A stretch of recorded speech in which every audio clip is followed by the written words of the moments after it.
Hi there, my name's Pete Liston. I'm the host of the Military Mindset for Business podcast.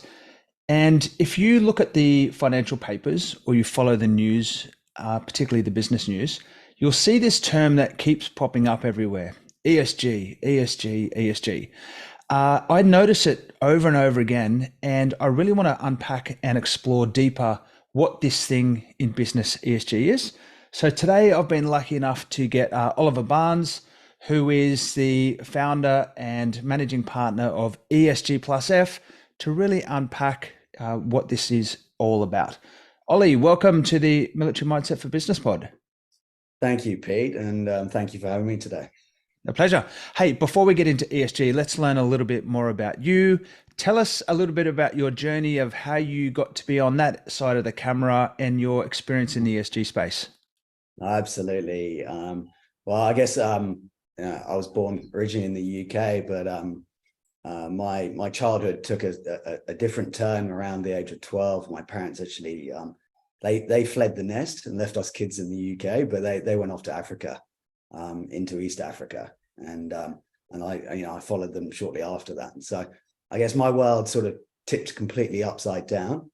And my father was involved in private-public partnerships that were building a horticultural industry in East Africa, in Kenya. And we really saw, firsthand growing up, a whole bunch of, I guess, environmental and social factors going on in and around those businesses in that informative years. And I guess that sort of subconsciously, and through that experience sort of, I guess, wired me to be acutely attuned to some of these factors, which we, ultimately now come together in a whole industry around ESG. And if there's one thing that I love traveling, if there's one thing I love in life, it is traveling. What was it like for a teenager plucked out of England and ending up in Kenya? Like, were you in the city? Were you in the country? Did you get to explore much of the area? Absolutely, yeah. It completely turned my world upside down, because until that point I'd had a pretty I guess covered in cotton wool life in the south of England, and pretty much that was the world that I knew, and it completely changed upside down, both from a personal point of view of what my family were doing and how we lived as a family unit. I've got older brothers and sisters that didn't come with us, and at the age of 12 I was suddenly in the middle of Kenya, in a very rural area. At that stage, we were based on a farm called Old Pejeta that had been previously owned by an arms dealer, a Saudi arms Yeah. dealer, and ended up with a British billionaire called Tiny Ryland. And the organization that my father worked for parachuted him in there as someone that's experienced with land, water, and agricultural development. I guess they were looking to repurpose the asset. And so, we lived in a 130,000 acre property with its own rhino sanctuary built in there. Oh. No running water, no electricity. Took about 8 to 10 hours to get to the nearest town. So we sort of lived in this quite isolated world. Oh, And for that's been me, 100. I spent that bit of my youth, my holidays were spent in Africa, and then I'd get put on a plane back into, suit and blazer boarding school in the West Country in England. It was a complete contrast to the two lives. So I often joke, but I grew up with no electricity, no water, but I had a pet rhino called I know. Marani. Look, that's brilliant. What a change in life, and what a basically an experience that really defines the next chapters of your life and who you're going to be. So we've got this this British kid with a taste of Africa. You mentioned back to boarding school to finish senior high school. Is that right? Correct. Yeah, I did. I went to King's Bruton in Somerset all the way through to my A levels, and trying to figure out what I was going to do in life. I chose a pathway purely because of that love for Africa. I always imagined I'd end up back in Africa, working on very similar projects to what I'd been growing up around. So I went and studied agricultural business management at Yep. Imperial College, London.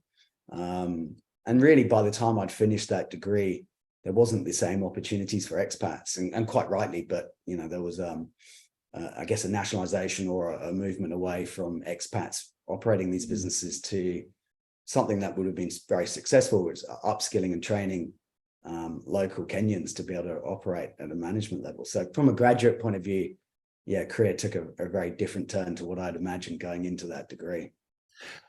Noting your history in particularly, and we'll unpack some of the agriculture industry businesses that you came to in Australia, but I actually studied horticulture at Hawkesbury Ag College in Australia a lifetime ago. And so this connection with what your father was doing in Africa and that love for the bush, is that what related you into this career path into studying ag? Yeah, I think you get conditioned as a child, right? Your upbringing and what sits around you. I look at my father, that he had worked for our family business that we'd had for 100 years in the UK. That was sold when I was around the age when I was born. But it was a horticultural business, and it's sort of been a generational. So technically, I'm not a horticulturist. I'm more focused on the business side. But in that industry, there's 5 generations of the family that followed through that. And interestingly, my career has actually taken me away from that. And so I guess as I experienced more things, more companies, more structures, more capital markets, more geographical regions, I've ended up sort of, I guess, moving into a direction I couldn't have envisaged as a 20-year-old being into that. But absolutely everything that I've done through those years is sort of I lean on or compounded to where I stand today. And we're obviously still on the journey, but that's the route that I took. It's funny, we couldn't have had different career paths in the rural sector, because even though I studied horticulture, I always basically did most of my career laboring or small teams. So working in flower crops, I had my back bent picking flowers most of the day. But agriculture is a big business. And what led you to leaving London, I believe transiting through Dubai for a while to get into Australian agribusiness? Yeah, I guess my route was, again, very unplanned. But I guess I finished university, I stayed in the UK, and I worked on environmental businesses. So we were closely related to the agricultural industry, but I got involved in companies that were very early on in recycling of what they call the wet organic fraction of waste streams. So it can be everything from your green waste all the way to the food waste. And trying to divert that into a renewable sort of applications, whether that be energy or just basic composting. And I guess I ended up on the tools in those businesses, writing contracts with councils. And I had that moment where I really felt I needed more. And I was trying to expand the business I didn't own the business, but I ended up in a senior leadership role pretty quickly. Looking at, how do we get capital into this business? How do we grow it? And I had this sort of, I guess, moment where I was like, I need to be sitting on the side that writes the checks and understand this from the counterparty. So that's, I guess, the moment where I switched from rural, agricultural, land-loving individual to I'm actually going to end up sitting behind the desk and become a lot more analytical and understanding the capital market side.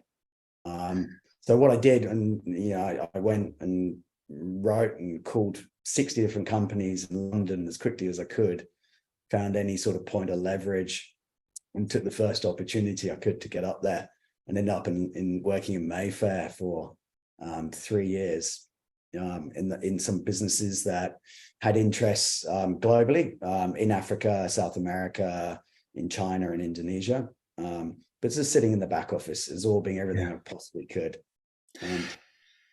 A long way from squeezing a clod of dirt in your hand, sitting behind the desk.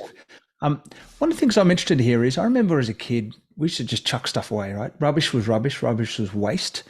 Then I remember we went through a bit of a shift in the 80s where we'd recycle aluminium cans. And I'm talking at a very low level here, but nowadays, waste is not waste. Waste is resource management.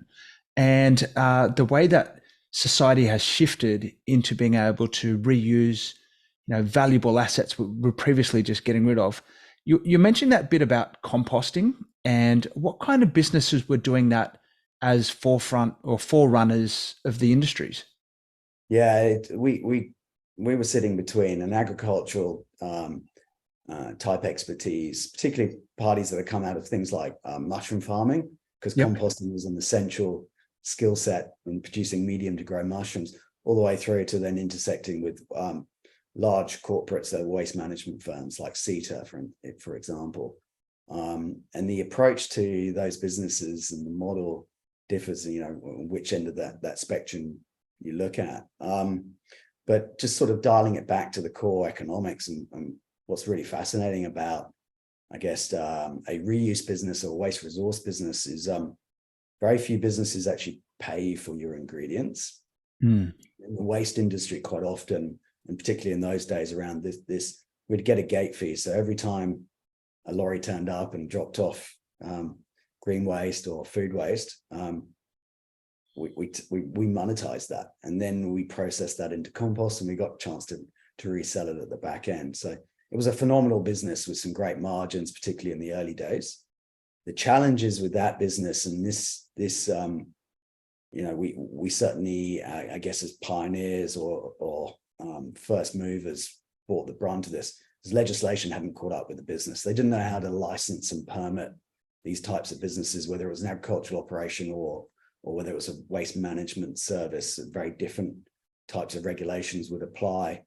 And that business there actually ended up faltering and ended up getting sold, purely not because the economics or the demand was there, but regulation got in the way, and we couldn't get planning permission without a waste management permit, but you couldn't get waste management permit without planning permission.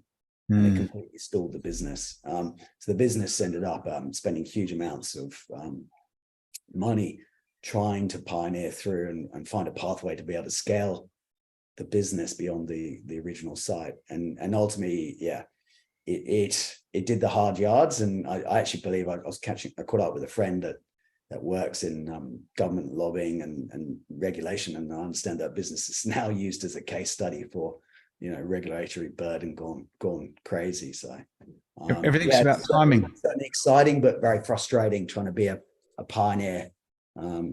So what led you to Australia? How did you end up over here? I went to London, and that afforded me the opportunity to end up running an office for private individuals based in Dubai. And I ended up in Dubai in 2008, and we could sort of see GFC was coming. The individuals decided that they were going to relocate, and Dubai was an interesting part of the world that connected activities that we had in Eastern Europe and Africa. But also the food security was a rising issue. And again, very early on in terms of the industry. So we put down roots in Dubai and operated from there. About 4 months into Dubai collapsed. And that was fascinating. It didn't impact us so much because all our businesses were in other regions, but we were operating out of Dubai. But we literally saw overnight someone turn the lights off, and the sort of, you hear the stories about the cars getting abandoned, but that was absolutely what happened.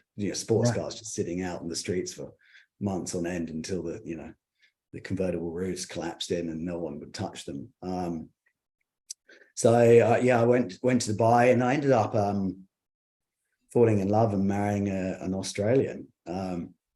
Who's from Western Australia. So, fast forward a few years, I was working all over Africa, Ethiopia, Kenya, Tanzania, Mozambique, Ghana, Sierra Leone, and flying in and out of Dubai.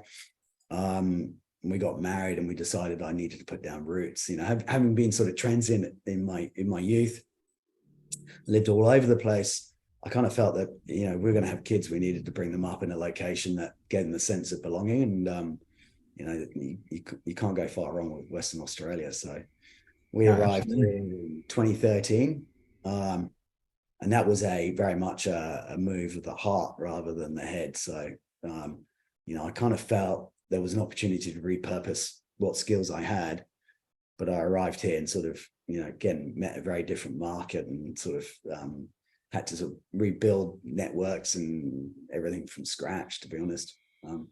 We've got some common themes here, like from starting off doing, being in that expansive space, in Kenya, through to your studies at Imperial College, through into this, again, these businesses all have environmental and social themes running through them. When you arrived in Australia, what was the level of sophistication or advancement in Australia's understanding of this space at that time? Yeah, this is where you get me into trouble, because I have before in interviews I've upset a few people, but I guess talking from a Western Australia context, we're all acutely aware that there's large capital markets and sophisticated markets in the US and London and Europe. Coming here to Western Australia, it's sort of everyone's advice to me was get into the mining game, just get into the mining game. There was no real sort of context around what the outside world or other natural resources really look like. And to some extent, the things that we were seeing in terms of development, the types of capital that were getting deployed or projects that were getting developed just hadn't hit the foreshores here, even though we're in a great geographical region, great resources, great water assets, lend themselves to agriculture, political security, all the right ticks in the box. I guess the external capital or the cart and horse of what comes first, the projects or the capital, but hadn't quite hit the foreshore yet. And you could see it was on the cusp of that. So I felt like arriving here in Western Australia, with a very limited network, I had to sort of, it's like losing the ability to walk. You've got to learn all over again and build your network from the ground up, but just right with opportunities. And I found that pretty exciting. And the way I've always got myself into trouble, it's a bit like being in a time machine. You know what's going to work. You just have to then bring local content to it. And, we're operating 5 or 10 years behind a cycle that you can see in other regions having traveled. So if you can translate that and bring the local content together and the capital, there's a lot of opportunity. And even to this day now, there's still a lot of opportunity. And the lure of mining and, the money and capital around that space must have been attractive, but it was sandalwood. Is that right, that you got into? Yeah. So you'll know this from being in agriculture. So, these are long-term patient assets. It's not something that's, naturally bred into, particularly a jurisdiction like this, where, you can raise, say, $4 or $5 million, go out with a drill rig and a tenement, and you can either go bust or you can become a billionaire. I mean, it's literally, that's as immediate as it can get. So when you talk to people about, an agricultural or water development, or even more so with sandalwood, where you go, hang on a minute, you invest over a 20-year period in a normal agricultural activity, you're buying everything retail and selling everything wholesale. You might break even after year 7 or 8, and by the year 20, you've built up a yielding asset.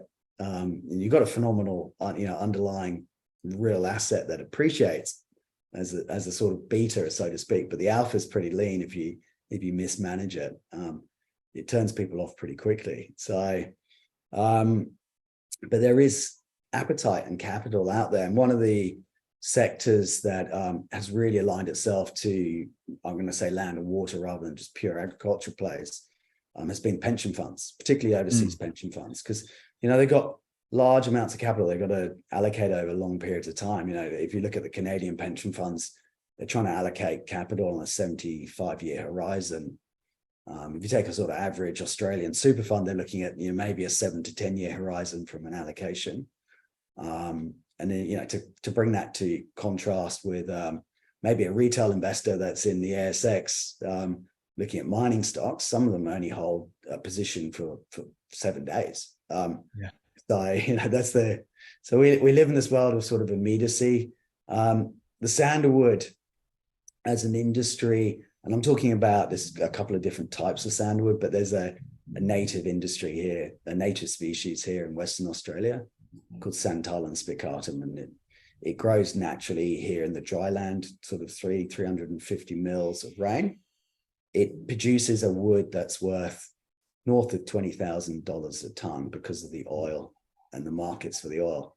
And in fact, the settlers here harvested the natural sandalwood and exported it off to China and Asia. It was the largest on settlement. It was what effectively funded all the clearing of land, and the settlement. It was the largest export commodity at that point in time from Western Australia.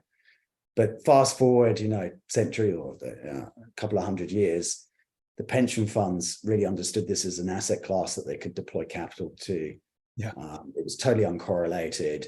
It took 15 to 25 years to mature, but it sort of worked from their portfolio effect. So I ended up in the sandalwood industry with a local asset manager that had funds from North America, pension funds that such as the Union of Auto Workers and government of Singapore, GIC, quietly operating dry land assets where we repurposed non-productive agricultural land into a reforestation dry land forestry model that created a return, of mid-teens. Yeah. Mate, what I'd love to unpack, this is all seems to be, in hindsight, a natural transition or a natural pathway into what you're doing now with ESG and F. Can you just go through and give us a breakdown of what is ESG? I'll come back to the plus F bit and why that's important later. But where did this term even come from? Has it been around for a long time, short time? Because it's definitely in the press all the time now. So it's all the time, and it's become a terminology that's gathered momentum of its own within the last 3 to 4 years. Before that, if you look back, particularly in my days in Africa, some of the previous terms, even corporate social responsibility or impact, hadn't been coined then. It was just good business in those days and things that we needed to do within the business. But ESG has sort of evolved as a terminology. It's really, really important to get a clear definition of what ESG is, because it means, as a terminology that's been rapidly adopted and evolved, it means a myriad of things to different people. And that opens up to, I guess, high conviction people that really behind ESG, that are trying to align the terminology to their agenda, to people that are anti ESG. It causes a reaction. We live in a very woke society, and this is just another bloody thing that we've got to do. But actually, and I've sat in this for a while and really challenged myself to clearly define what ESG is. And to me and to our business, ESG isn't a thing. This, people that have a strong reaction to it are treating it as a thing because they've applied their filter and things that they think are important or not important to them and caused a reaction from it. But ESG is actually a scientific process of measuring non-financial attributes that impact a business and the stakeholders that sit around that business. So there's the two axes of it. It's not trying to be good, bad, or different. It's trying to acknowledge that there are certain factors going on around your business. Some of them can be categorized as environmental, some of them social, and governance covers a broad array, but there's a lot of other that sits in there. And these can have impacts on businesses. They can have detrimental impacts, and they can be a key that can be a step change for a business and unlock a lot of opportunity. So ESG, just sort of bringing that back, it's a set of, similar to a set of financial accounts, it's a set of non-financial accounts that measure these attributes or factors around a business that can have a significant impact. One of the things, as I listened to this, you mentioned something around almost, let's just say, a religious fervor around people who either do or do not believe in climate change.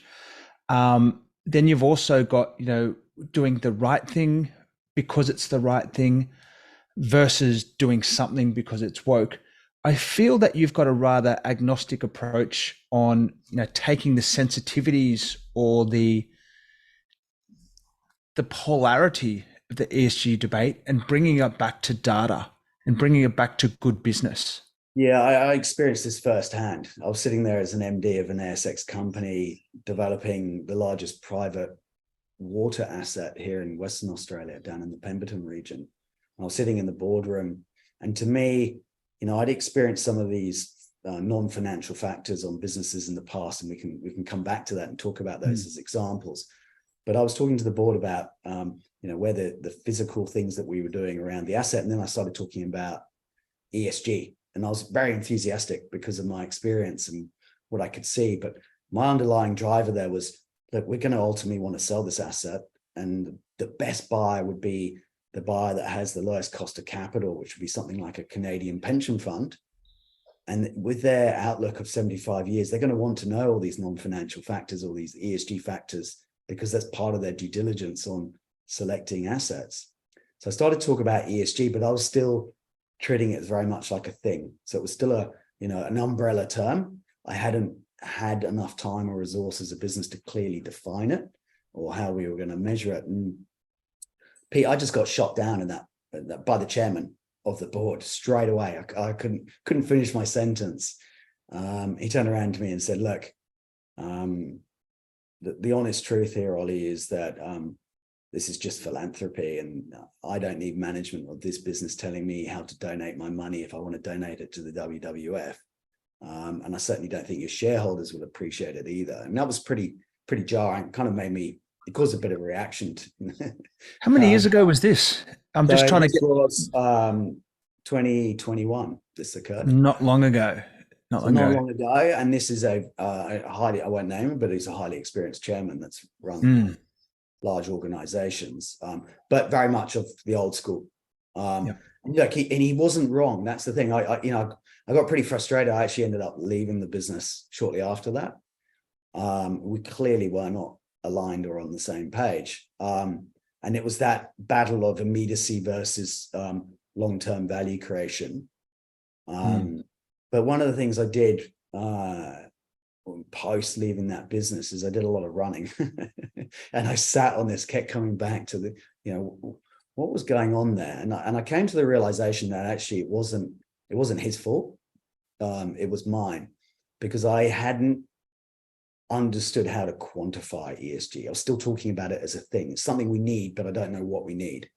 And I had that sort of realization moment, which was, okay, if I'm sitting there and I've had experiences where what we now define as attributes around ESG have been, in my opinion, been step changes for previous businesses, but I'm struggling to convey this to board, to shareholders, and effectively the decision makers that will enable some of these attributes to be brought into the lens of the company and potentially further improved or unlocked for opportunity. If I'm struggling to this, how many other senior executives or MDs are having this conversation or shying away from it because effectively they don't want conflict at a board level? And so I guess that sort of sparked something in me. And I went and sat in that problem and I socialized it, and I actually socialized it with a good friend of mine that's now the chairman of our business, ESG+F. So Dave Trimberley. Dave, comes from very much a capital and commodities background. He's the ex-head of coal at Glencore, was part of the executive team that built and listed Glencore in the heyday, and very successful businessman in his own right. We had this debate and conversation, but ultimately we both agreed that we need to go and understand how ESG is going to impact any of our investments or businesses that we have. And the second part is then how do we, both as an internal and external dynamic to an organization, how do we use that to drive value? Because we know there's certain embedded things that may not be getting attention, that done properly can be absolute step changes, can completely transform businesses. So we sort of sat in those two paradigms, and then I spent the next month talking to anyone within my network and Rolodex from my time of dealing with the US and the UK capital markets, particularly sort of investment funds, and saying, guys, are you thinking about ESG? What are you doing? And that got me through to the analysts, and the analysts are saying, yeah, this is what we're doing.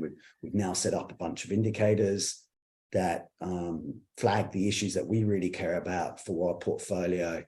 And we're starting to analyze that. And that kind of was the first light bulb moment to say, well, there's actually really a clear pathway here to go about quantifying ESG. And if you can measure it, then you can communicate it and you can work on how to improve certain areas.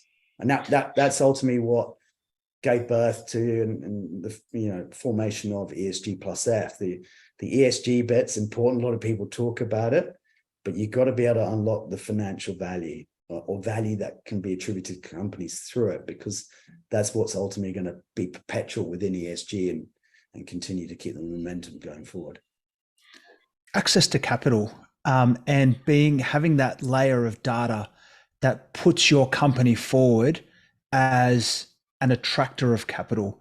How far through, I guess, the innovation cycle, and by the innovation cycle, I mean our innovators who jump onto it first, and we've got early adopters, and then the majority comes in, and then ultimately the laggards, get into the process sooner or later.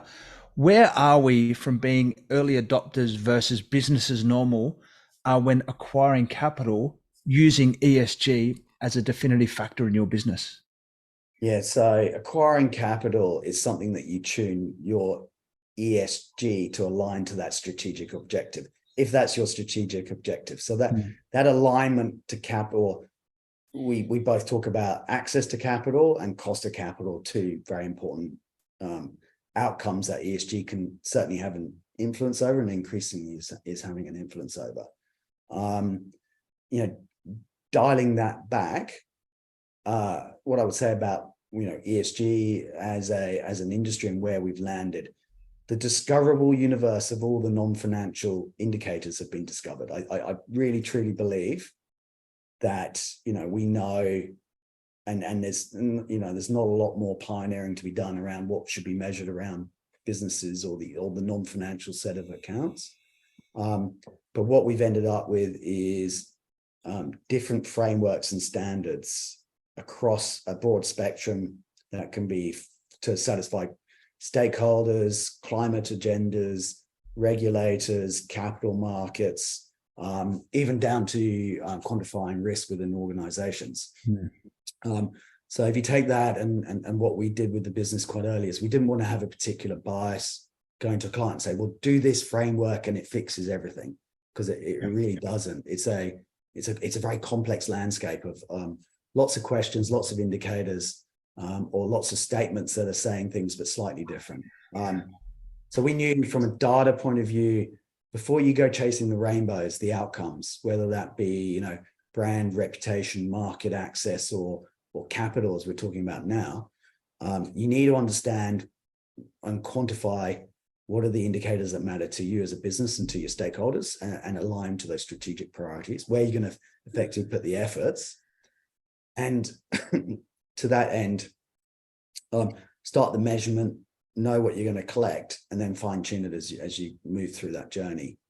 So accessing capital is a big driver for a lot of companies to start getting on this journey. You've got what they call material topics. So if you look at your organization and you look at some of these indicators, they can be categorized into, let's call them buckets, but categories. And you typically, the first thing you need to do is say, which are the ones that are material to me as an organization, and to the target stakeholders, of which capital markets could be one of your target stakeholders. It's a logical one of your stakeholders.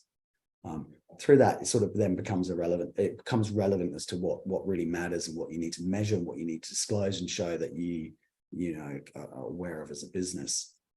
As you move along that, then the next thing that kicks in is maturity. So once I can measure something, what do I look like versus the rest of my sector or my geographical region that I'm operating in? What's my point of difference that could influence capital? So you're aligning your values and your maturity to maybe a capital provider that also considers those values, attributes as important.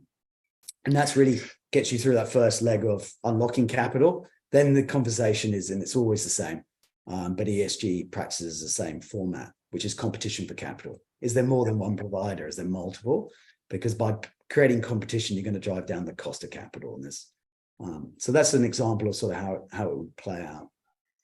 What's interesting to me now is, like, just even at a little tactical level, is I've got a humble share portfolio, and when I click on my app, which is just through my on my phone, have a look at the value of my shares, that actually comes on my phone an ESG risk rating for only about a third of the companies on the market at the moment.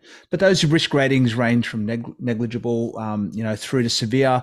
There's different scores for both the environmental, social, and governance part of it.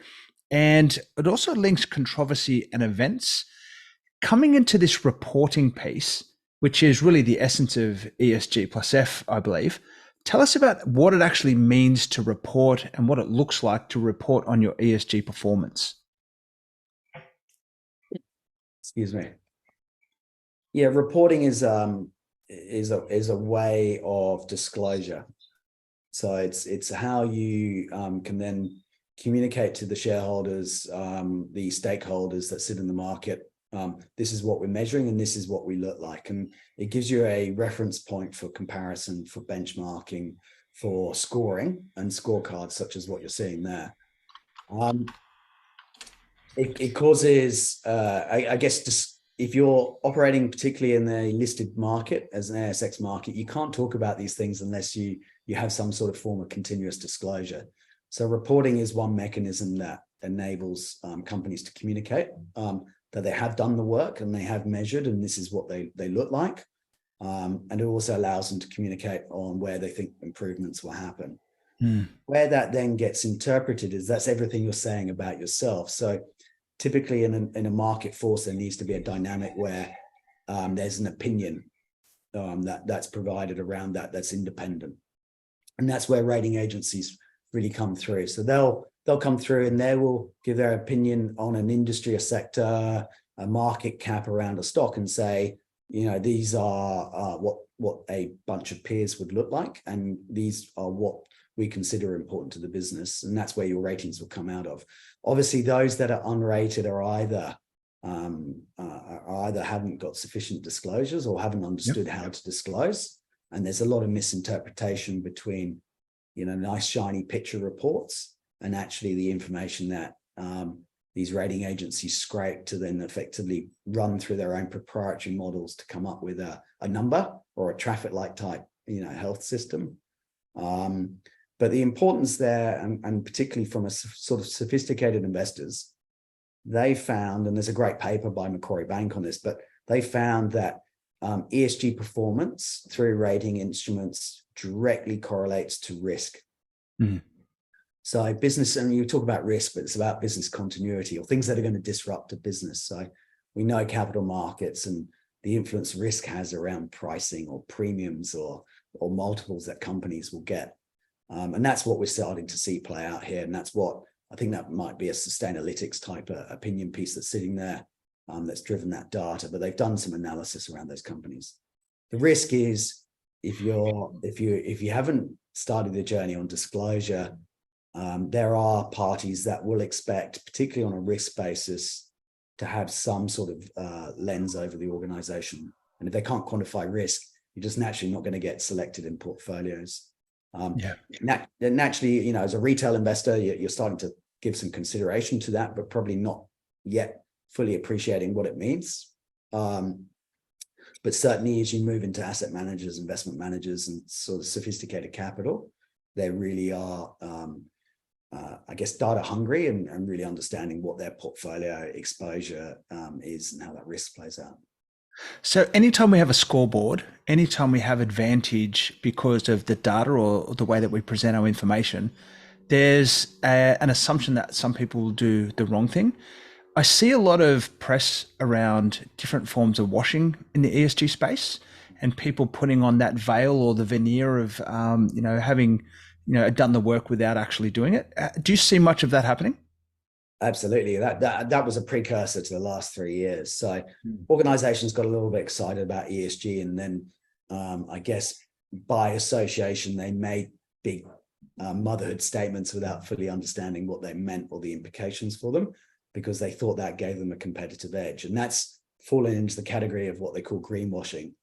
The onset of we know what we're measuring from a set of non-financials now, and how to benchmark that and how to analyze that has allowed the regulators to effectively start to clean that up. And here in Australia, ASIC have been very, very active, particularly around companies that have made long forward-looking statements around, you know, net zero by X amount of date, you know, 2040 or 2050.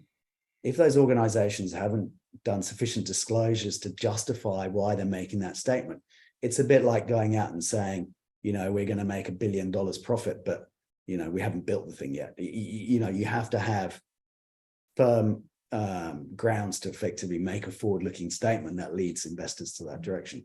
So we're certainly seeing regulators get active. That's another reason why data is very important, because data and then disclosure go together. The data, from an internal point of view, allows an informed board to make a decision on what it discloses and what it says as an organization, and then it can support that. And that's, that's exactly where we're at today. What we're finding, and we work with, a range of companies, particularly in the ASX market, because disclosure is an important factor there. We're working, with companies that are $20 million type market caps, all the way through to $1 billion. They all have the same issue, which is collection of data, management of that data, basically turning on unstructured data into a disclosure format and being able to manage their data through a single source of truth. So that's become a very important area of our business and practice to date. And we found pathways to really sort of turn quite a complex set of information into quite simple disclosures that drive their performance with rating agencies, provides the information to regulators that they need, and I guess mitigates a lot of that risk around greenwashing or getting caught up in a please explain from ASIC. It reminds me of a few years ago, and I don't know the detail of it in depth, but the Volkswagen emissions data scandal. Like, what was the driver behind Volkswagen, excuse me, to put on that impression of being, a green business, where in reality it was that veneer put over it, and ultimately, I believe, some kind of fraud in releasing the data. You currently work with, bigger businesses, but I'm interested in, do the principles of ESG apply at the lower level? For me, when I listen to you talk, it reminds me of the saying, when is the best time to plant a tree? Like, it's either 20 years ago or today. So, if we apply some of these principles into our business when we're smaller, are we going to reap some of these rewards later on in terms of best practice? Where's that tier of actual application of ESG principles in business? Yeah, absolutely. It applies to all businesses. It doesn't matter on size or scale. Obviously, the limitation is how much energy and resource and cost attached to the effort, and that is proportionate. So any small business can really start and get the basic principles in place, and then as the business grows, it can build more momentum to that. The value for a small business will give it a lot more business insight, because small business is maybe not everyday trading in the market or capital or dealing with supply chain type big issues that large corporates are doing. But what it does do is it actually shines a light on a number of areas of the business that a small business may not be aware of internally, where there's opportunity for business process improvement. So we see that as a really sort of low-hanging fruit in the early part of the journey. What we've done is we've broken this down, this whole journey and process to effectively states or stages that a company would go through.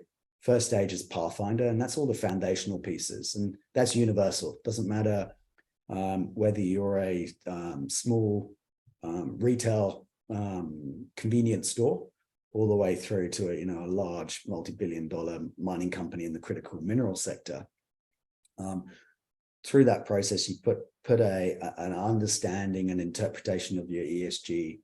What are your material topics, and then start to set some achievable near-term goals to where you think that improvement leads to the benefit of the business. And it doesn't always have to be what I would call a for-purpose type action, a not-for-profit type. What you would see behavior from a not-for-profit can be something like, we're a small business. We know that we currently buy electricity off the grid.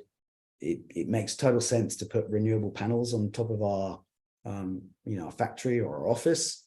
It's going to, have a return on investment of around 5 to 7 years.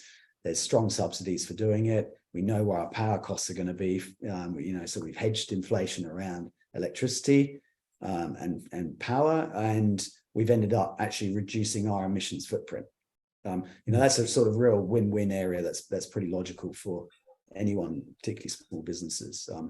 So that's a good example. Naturally, you go from Pathfinder laying the foundations to what we call performance. And that's where, as you build your instrument, you get a lot more strategic with it. And the more value you can derive from it, the more justification there's for further investment. So we have a diagram. We talk a lot to clients about the flywheel, but the flywheel is effectively, don't try and boil the ocean, identify the hotspots and things that are meaningful to your business and the resource that you've got at your disposal. Close those hotspots, remeasure where you sit, implement the improvements, and then do a further gap analysis to identify hotspots for the future. And the more you turn that wheel, obviously the more mature and the more advanced you get on ESG, but it's proportionate to either capital, time, or events that happen with the business. Yeah. I keep coming back to this thing in my head. I just keep listening to doing the right thing versus doing the right thing for business. And they don't necessarily have to be contradicting. And this, I guess, what the data actually brings out is that you can measure your performance. You can measure the plus F bit. And actually, while we're there, can we talk about the plus F bit and why you've added the plus F to ESG in your business? Yeah, absolutely. When we went out and we looked at this market, we looked at all the providers as well. And the typical reaction we got was we were finding ESG, the earlier movers were more sustainability type practices. And in ESG, certainly sustainability overlaps with ESG, but they're not the same thing. We want to be really clear about that. It's just one subset of that. But we found those consultants, they will write a report, but they won't actually get to the so what of the business. What does this really mean and how can we be very practical about it? They were high conviction. This is not a criticism, but they're just naturally in that industry because they're high conviction. We're here because we're, fist pumps, we're here to save the planet. And their biases that they were implementing on businesses was their lens on the world. And they were trying to encourage businesses through that. And we felt that, yes, whilst some of these factors are impacting businesses and are important, it's for the businesses to make those decisions, not our biases or experience to then guide those businesses that, what I call the tail wagging the dog. So really, we felt that the current providers weren't really linking all the way through. They weren't understanding the 70% of the room that doesn't yet have the confidence around ESG or can dismiss it easily because of some of these attributes. And you needed to continue to operate ESG as a business unit that drives towards your strategic corporate objectives. It contributes to that, but is part of the whole organization. So the plus F is simply literally, if we can unlock value and we can drive continuous, sustainable, long-term growth, not sustainability, but sustainable growth, which is what everyone wants to see from their business, then you're unlocking value. And that's what the plus F is. So let's not forget one of the key drivers that sits in every business to enable this to happen. Is this a way that we're having our cake and eating it too? Like when we want to do the right thing for the right thing's sake, the philanthropy, the social good, the environmental, with combining financial outcomes for business? I think the obligation is to effectively continue to evolve businesses for growth and mitigate or continue business continuity. We call risk, but business continuity, right? We want the business to survive. And this really shines a light on a number of things that could come along and topple businesses. And how do you plan for that? Because they're not immediate things. They're not bottom line, I cut this cost, therefore I've immediately bumped up profits. It looks slightly over the horizon to plan for businesses and to see things that could come along and absolutely topple you over. And I think that's one of the biggest, most powerful things that ESG can do for any company. And I want to say any, we're seeing coal companies adopting ESG principles. What place has coal got to do in the market of ESG? Well, it's got a lot to do. And obviously there are very different types of coal operators and different markets for coal. But they're interested in, how do they build some resilience to those businesses, or how do they transition their business models forward? And all of ESG allows them to effectively quantify that and measure it and bring those boardroom discussions into, rather than things that we should be talking about and differences of opinion, but that's something organizations can get aligned against. Now, what you're talking about in terms of, can we do something for good? Absolutely. And there's plenty of companies out there that can marry those two models, and they move up the maturity curve, and they strategically do it in a way. I think it's a great example, the toilet paper company, who gives a crap. Yeah. That's such a mundane, vanilla industry. How do you go about disrupting that? Well, they changed the purpose, and they educated an audience, but they did it in a profitable way. So that's an absolute example of strategically unlocking value through the lens of looking at some of these attributes and changing market access and consumer behavior around that. It seems to be a lot about choices. ESG procurement, for example, like there's lots of things we can do in our business. We can create policy change, we can create action change. Can you share a bit about, ESG procurement and how we can use this as a simple factor in our choices in business? Yeah, supply chain is becoming more important. So if you think about procurement, you're thinking about supply chain upstream and downstream. And the frameworks that exist out there have a large portion dedicated to supply chain. It could be things like collective bargaining type arrangements, or modern slavery type issues that could sit in the supply chain, embedded emissions that sit in the supply chain. If you think about the amount of things that we buy and the components that are made up, it's complex, but we live in a world where everything's digitalized. There's a lot of traceability, and there's a lot of technology that can be used to bring that together. So ESG has certainly changed the language around buying something for the cheapest cost possible to what is the impact of that thing on our reputation as an organization, or what is the impact that doesn't align to our values, i.e. Let's now start communicating with the supply chain about how do we clean this up, or what are the different options that we can move along. So that is a whole area, what I call of subject matter experts. Yeah. The important piece for us, and where data then feeds in, there'll be a lot of activities as a business operation that work within the supply chain. The ESG will measure how active, what you're doing, what targets that sit around that, cascaded all into sort of an approach. And what we do is we prep for the discussion that organizations will have around these topics. So if you imagine a boardroom and a chairman, he's got 3 minutes. He wants to know, where do we sit? Where are we moving? What are our targets? How are we tracking? Is there an area that I want to go and do a deep dive? Sure, but you've got to be able to have that conversation in 3 minutes. You then move to the next level, which are probably leadership and executive leadership team. They're half an hour long conversations. And then you move into the heads of departments and those business units within the organization, where they'll be having days conversations, but let's say 3-4 hours. And supply chain would be one of those conversations that they unpack.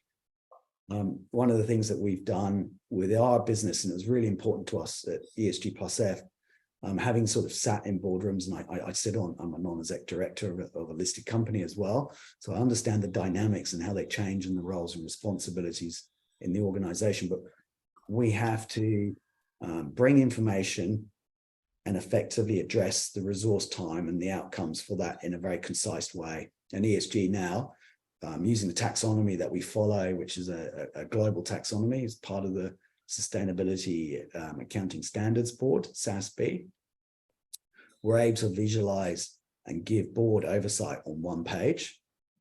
That enables those kind of conversations, and then we can pick through the haystack and find the needles or the inadequacies, typically within the organization that's data, but also when you then overlay what information you have within the organization versus a peer or a competitor or an aspirational peer, it becomes really apparent as to where the gaps are and what needs to be addressed. So if it's something that's immediate and it's material to an organization, that's when you're starting to have conversations around, we should set a budget and resource about improving this. And then because you've already measured it, you've got a baseline, and you can start to see how your trajectory along that line of improvement. So look, ESG isn't going anywhere. ESG is here to stay. I would argue ESG has always been here. The science of being able to measure it has just got rapidly sophisticated to an organization where they can actually use it as an instrument. But if you cast your mind back, and I'll cast myself back to my father was involved in an ex-Unilever business on behalf of the British government, the CDC, the Commonwealth Development Corporation, and they acquired a horticultural property with 3,500 staff, about 110 hectares of greenhouses. It exported about 1 million stems of roses, flowers per day off that farm. We didn't have any of these metrics or measurements in there, but we did have some fundamental pieces that we knew that were our responsibilities. We housed a community that we housed on the property of about 15,000, 2 schools, a hospital. We even had a morgue for a farm to be able to operate as a community. And we started to measure a very controversial subject. And this is sort of in the late in 1990s. This is sort of 97, 98. HIV within the community, and starting to elevate that conversation. And that was a subject where no one really wanted to talk about it. It just happened, and people came and went. But we knew that a high percentage of our organization would be HIV positive. And how do we stop that trend going further? And one of the most powerful, and you would say now today, this is an ESG attribute, but one of the most powerful things that we did with that business that enacted an impact was creating employment opportunities for females. So which we call gender diversity or gender equality. Now we found that from a practical point of view, females harvesting flowers cause less damage, so we got higher pack-out rates, which influenced the profit line of the business. But also we empowered and we channeled a certain portion, basically, of income into that community that was through salaries to women. And unlike the men, to be really frank, men would get their paycheck, go down the pub, do a whole bunch of things, probably be a bit incestuous, which would exacerbate the issue. Whereas women actually saved that money, empowering them, enabling them to have bank accounts. What did they do with the money? They typically started small businesses. They educated their children, and they certainly didn't go out drinking. And we just saw the biggest impact that we had on HIV rates from what we measured within the business, of what we're allowed to measure. It just rapidly dropped through that empowerment function. So it's a real win-win for the business. So that's a classic value creation from effectively what we now know as ESG, but then we just didn't have the language. My grandmother grew up in Bourneville in Birmingham, and from what I know, that was a Cadbury factory. Her parents were given a house on this little estate at Cadbury, and they literally lived there. All the workers lived there. Again, I've never been there, but I believe this is some of the probably 100 years ago, that people are actually doing the right thing, and the right thing is actually great for business. Ollie, I'd like to tell us a little bit about ESG+F, your business. Who are the people that need to call you? Who are the people you work best with? And I'll put in all the show notes about how we can follow you and follow the information that you're sharing. But who out there right now should contact ESG+F? Yeah, we launched the business late in 2021 on this sort of mission that we had, which was effectively turn that complexity into simple, actionable insights for organizations. We work with companies that are looking to dedicate resource to this, and we provide effectively an in-house resource. So think of it like, your IT function within any company now, you typically would outsource that, but they're an essential thing for the organization. We specialize in data and turning basic ESG into insights, but within the organizations, what does that mean? We actually just deploy our team. We can do it remotely or in-house. We have a technology stack. A whole bunch of that technology is proprietary to us, but we also use third-party technology that enable us to drive efficiency and outcomes. And we go to work across a very clear roadmap for those companies to do all the mundane things. It's very hard to take your lead person on ESG or sustainability in an organization and tell them to spend days on end crunching data. It doesn't naturally fit. So we sit there as a support role in those organizations. The way that we set up the business, and I feel very strongly about this, is to be agile. So We use a credit-based system. You effectively allocate a resource and we consume it against what your objectives are. And we can give strategic advice and insight through the Pathfinder foundations as to how to best spend that money. And then you can do the work yourselves, or you can deploy our expertise and our experts to be able to do that work for you. What we're finding, and it doesn't matter, you know, a company can start with as little as $5,000 with us and start that journey. But we do have clients that spend hundreds of thousands of dollars with us that are, you know, $500 million, $1 billion company, market cap companies. That it's just this continuous role of taking internal information. It's amazing how much information actually sits in an organization that's just embedded in there and not necessarily brought to the surface. So we have a really good understanding of getting insights and understanding and unblocking the plumbing to allow that information to flow, to first and foremost internally understand where you stand before you then go off communicating. So we call disclosure as an external piece, but first and foremost, we get the internal insight right. Naturally, you know, what we're finding, particularly here based in Western Australia, but we operate across all of Australia, and we've got new team members that just joined in Melbourne, Sydney, and Queensland. What we're typically finding is ASX companies are starting to go through, or they might have done an educational stage where they've employed a consultant. They may have done a materiality assessment. They may have done a first sustainability report, but then they've hit the wall. They haven't got to the point of answering the so what or getting very strategic about ESG as an instrument. And that's where we naturally, you know, sit and plug in. Clients can, you know, turn us on and off at any time, but typically we're saving our clients around 30% compared to the cost of, you know, hiring and retaining people in-house, the training that would need to go to doing the work that typically we do, and then the technology stack that you've then got to subscribe to. So all of that's embedded in a consumption model that's really easy for companies to start and then allow them to expand. Every client gets a relationship manager, and the relationship manager is just, you know, works as a sort of advocate within the organization to help them calibrate this instrument and constantly refine the roadmap. So that's what we are. You can find, you know, and book a very simple meeting with us, a discovery meeting through our website, www.esg-f.com. And also I'd encourage anyone that's looking to try and understand ESG, and we haven't really sort of unpacked another whole big area, but that's climate and climate disclosure. We have 2 readiness assessments, so 2 self-assessments that organizations can effectively do that will give them some understanding and insight as to where they stand today and possible recommendations for improvements before they sort of engage and decide on a provider that can support them. Is that a self-managed tool that they can get off you and basically self-assess, do a first step? Right. Correct. Yeah. I mean, you're hearing it here first. It's actually going to be live on our website from tomorrow. But if you log onto our website and you look through readiness assessment, you'll find those self-serving tools. So perfect. We'll throw that in the show notes, and I'll share that. If you're watching this on YouTube, just go down bottom and click the button and have a look at it. Mate, I'm going to wrap up with a couple of my thoughts. So my first one is just your point on ESG is not a new thing. It's been here forever. And going back to my plant a tree analogy, the best time to plant a tree was 20 years ago.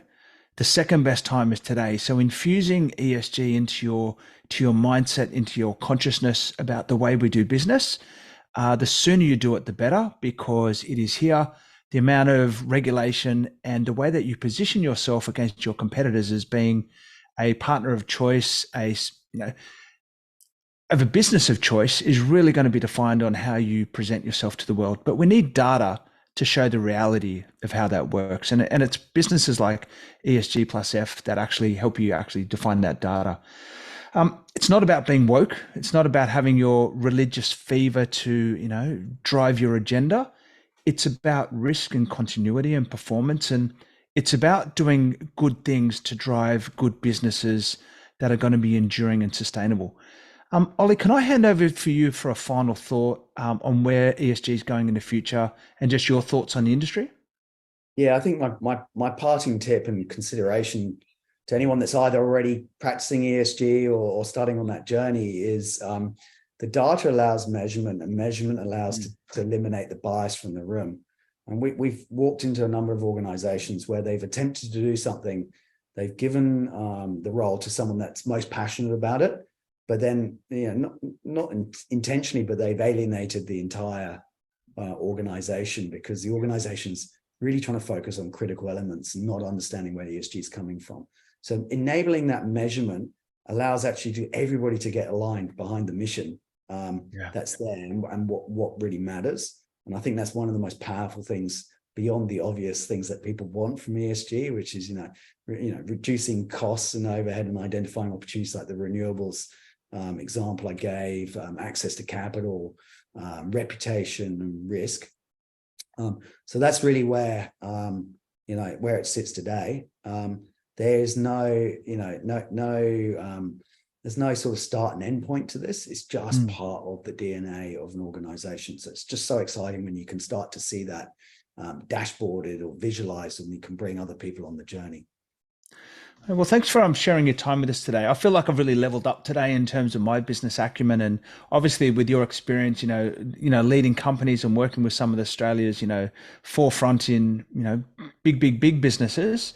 For me as a humble small business guy, it's been really fascinating for me to think about how I can deliberately apply some of these practice and principles in what I do on a day-to-day basis. So, Ollie, thanks for joining us today on the Military Mindset for Business podcast. All of those notes are going to be down below. Jump on and click. Don't forget to share, like, and do all that kind of stuff. And jump onto the Ollie's website and pick up that downloadable guide. It'd be interesting to see how you're doing in your business, and then getting back in touch with them to see what you can do about it. Ollie, thanks very much for your time today. Brilliant, Pete. No, thanks very much. Really appreciate your time. No, pleasure. So this is the end of Military Mindset for Business podcast for today. My name's Pete Liston. Out.